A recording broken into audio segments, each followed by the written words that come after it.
Enquanto isso, pessoal, a avaliação do governo Lula, segundo a pesquisa Genial Quest, tem 51% de desaprovação, enquanto a aprovação manteve os 46%.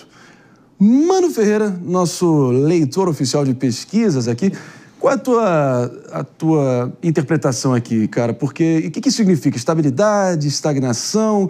Será que começou a rolar a famosa lateralização estatística? Começou ali a ficar no atoleiro? Aquele repique pós-tarifaço já começou a dar sinais de que vai esfriar? Eu acho que está estagnado, né? O ponto é que toda essa situação envolvendo a família Bolsonaro, o tarifaço, a forma do governo de reagir foi suficiente para diminuir um pouquinho a rejeição, mas isso não gera uma aprovação do governo, né? Porque o que faz as pessoas aprovarem ou desaprovarem o governo é o órgão mais sensível do corpo humano. O bolso. É aquilo que as pessoas sentem na prática, se a sua vida está melhorando ou piorando. E a verdade é que o Brasil está bastante patinando de lado, né? Então é aquela história. Nem é uma tragédia onde você tem índices de rejeição espetaculares, como era, por exemplo, no governo da presidente Dilma, mas também não é algo que entusiasma ninguém. Então fica aquela coisa ali, uma desaprovação, onde as pessoas ficam... É como se fosse aquele 0-0 que o time está tocando a bola de lado, né? Não vai fazer gol, não vai ganhar campeonato, mas também não vai perder de goleada. Então, a minha leitura é que o governo está assim, está jogando no modo automático, esperando a oposição se esfacelar sozinho. Meus amigos, mas te convence aqui, até porque, enfim, pesquisa, de novo, é um retrato do momento, enfim, claro, uma eleição é um longa-metragem, não uma foto, mas a foto do momento é essa. O importante a gente, muito mais do que analisar o número em si, é fazer, como a gente estava projetando aqui na tela de vocês, analisar a tendência, né, a trajetória dos números recentes, e eu acho que o Mano foi bem certeiro em dizer que, no momento, parece que aquele hype, né, do soberanismo batendo no peito a plenos pulmões, aos quatro ventos, sei lá, já deu uma estabilizada ou pelo menos uma travadinha também. Será que atingiu uma espécie de teto? Ou a ver, né? Vamos tentar entender aqui com a nossa bancada. Sugimori, meu querido, e aí, tua leitura? Bom, é claro que todas as pesquisas têm muito a ver com o momento, a opinião é momentânea, mas eu queria apontar um dado interessante da pesquisa, que os números mais discrepantes ainda são entre os eleitores de segundo turno das últimas eleições. Quem votou no Lula, quem votou no Bolsonaro, né? Aqui entre os eleitores do Bolsonaro, 92% em agosto desaprovava o governo federal. Quer dizer, você vê que há um limite aqui enquanto a gente tiver em um cenário de polarização, e nós estamos muito, embora agora esse embate da direita talvez mude isso para um futuro relativamente próximo, mas naquele cenário de polarização que a gente ainda herdou, tem um limite do crescimento de aprovação do governo, né? Isso é, assim, evidente por esses números que chamam a atenção no restante da campanha. A coisa da pesquisa, perdão, a questão da soberania, bater no peito, esse embate com os americanos, eu acho interessantíssimo. Ele depende um pouco dessa alimentação constante, como você mesmo disse, André. A gente percebe que há um momento, um hype, e ele diminui, e como o Mano disse, depois que isso diminui, o que a gente pesa é com o bolso, né? It's the economy, stupid. Então, isso sempre será assim, mas a tendência é que isso continue acontecendo, né? Nosso embate americano possivelmente não terminou, as pressões internacionais não terminaram. O Eduardo está lá ainda, trabalhando nesse sentido, de reanimar esse fogo. Quer dizer, nós tivemos a porta-voz da Casa Branca dizendo que é cogitável tomar medidas militares contra o Brasil armadas. Foi só um blá-blá-blá da Karen Leavitt, mas foi dito por uma porta-voz da Casa Branca, embora muito do que ela diga seja, assim, descartado rapidamente. Mas foi dito. Então, assim, isso é um hype momentâneo? Mas tem possibilidade disso continuar acontecendo até as eleições, de uma forma ou de outra? Tem. Porque os embates, por exemplo, executivo, legislativo, não param de acontecer. Enquanto tiver toda essa discussão pelo controle do orçamento, não vão parar de acontecer. Então, os hypes, eles vão se renovando. Eu acho que isso é um pouco imprevisível agora, mas eu conto com isso. Hype cai, e o governo vai tentar aproveitar. Eu vou com a Aninha aqui também, até porque o próprio governo está comemorando, né, um momento de deflação, que é a queda geral dos preços. Mas vamos lembrar o porquê disso também, né? Quando a gente fechou vários setores brasileiros ou reduziu bruscamente, drasticamente, as exportações brasileiras para um dos maiores mercados consumidores, no caso dos Estados Unidos, claro que o nosso mercado interno foi entupido de produtos, logo os preços caem internamente. Mas, de fato, enfim, mas o déficit, enfim, das contas do governo segue explodindo rumo à estratosfera, que é aí que realmente onde vai a conta vai ser cobrada, né? E o povo vai sentir cada vez mais. Você compactua dessa tese? André, eu compactuo e eu falo um pouco mais.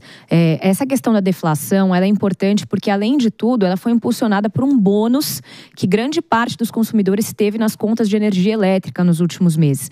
Portanto, mais uma vez, a gente está falando de uma melhora superficial na economia. A gente está falando de uma melhora injetada, manipulada e que ao longo do tempo é incapaz de se sustentar, porque ninguém vai manter esse bônus da energia elétrica por muito tempo na conta do consumidor. O que acontece? A gente vê essa figura toda de nacionalismo, de soberania, como uma enorme tentativa do governo de tentar resgatar um pouco do seu prestígio, da sua aprovação, mas o fato é que isso não esconde todas as camadas de descontentamento que a gente já vem acusando aqui ao longo dos últimos anos. A gente sabe que o Lula 3 é um governo que, infelizmente, parece ter parado no Lula 1 e no Lula 2. Ele não foi capaz de analisar e de interiorizar dentro do seu governo toda a mudança da sociedade nesse período. Então, a gente vê uma tentativa de resgatar um passado assistencialista, quando, na verdade, não é o que a gente precisa hoje em dia. A sociedade já acordou e já percebeu isso. Portanto, eu acho que, infelizmente ou felizmente, essa melhora ela vai ser muito, como é que se diz? Transitória. Justo. Mano Ferreira, momento também importante, Banco Central, taxa Selic vindo aí, será que cai, será que sobe, será que se mantém? Pouco provável que caia, a tendência é que se mantenha, mas de todo modo nós vamos sentir no bolso o aumento do combustível, Marinho, porque nós tivemos um aumento, a aprovação de um aumento de alíquota, né, que deve fazer com que o ICMS sobre gasolina e etanol passe de 1,47 para 1,57, né? Então, 10 centavos aí de aumento, e sobre o diesel vai subir de 1,12 para 1,17, além do gás de cozinha, que vai passar de 1,39 para 1,47, ou seja, são aumentos de impostos que, mais uma vez, serão sentidos pelo povo brasileiro, pelo cidadão que trabalha de sol a sol para trazer o sustento para sua casa e que, no fim das contas, é escorchado pelo governo, na lógica petista ultrapassada de que pode simplesmente tentar fazer com que o equilíbrio das contas venha sempre na base do aumento da arrecadação, do aumento de imposto e nunca, jamais, de responsabilidade com as contas. O rombo fiscal existe, né, Jesse Peixoto, mas não existe almoço grátis. E é claro que essa conta segue pagando por nós, mas assim como todos aqueles, né, que acabam esquecendo, né, no mesmo caso da Selic, tem a matemática da responsabilidade e a matemática do interesse eleitoral imediato. Então, a gente criou essa cultura de governos, né, que tem que anunciar, inaugurar obra para tudo que é lado, benefício social distribuído a rodo em ano pré-eleitoral, inauguração de obras, benefícios sociais, isenções, subsídios, enfim, de todo tipo para manutenção de popularidade nesse ano eleitoral que está se avizinhando, né? E, claro, que isso cobra um preço. Cobra, mas assim, esse preço normalmente nunca cai na conta de quem está no governo. A realidade é que o Partido dos Trabalhadores tem muita dificuldade de perder eleições quando ele está com a máquina na mão, porque eles são muito bons em criar auxílios, em criar medidas, em criar aspectos assim mais populistas em relação ao seu governo. E eu acho que é o que vai acontecer nesse próximo ano. A gente vai ver mais e mais medidas como essa do gás. Nós vamos ver talvez uma pressão muito grande para votar a isenção do imposto de renda para mais de 80% da população. Uma medida essa que vai ressoar muito bem em termos de popularidade, porque aí quando chegar o momento de você não declarar seu imposto de renda, você vai dar um sorriso de orelha a orelha. Então, a realidade é que tem muita coisa aí. Só que a gente precisa também entender que os desgastes de aparência do governo, os desgastes econômicos, eles também cobram a conta. O que resta saber no imediatismo da eleição, se esses desgastes vão chamar atenção ou não. Eles não estão investindo, eles não estão dando atenção agora para as medidas mais populistas, tanto quanto eles darão no próximo ano. Então, eu diria que este é um ponto principal.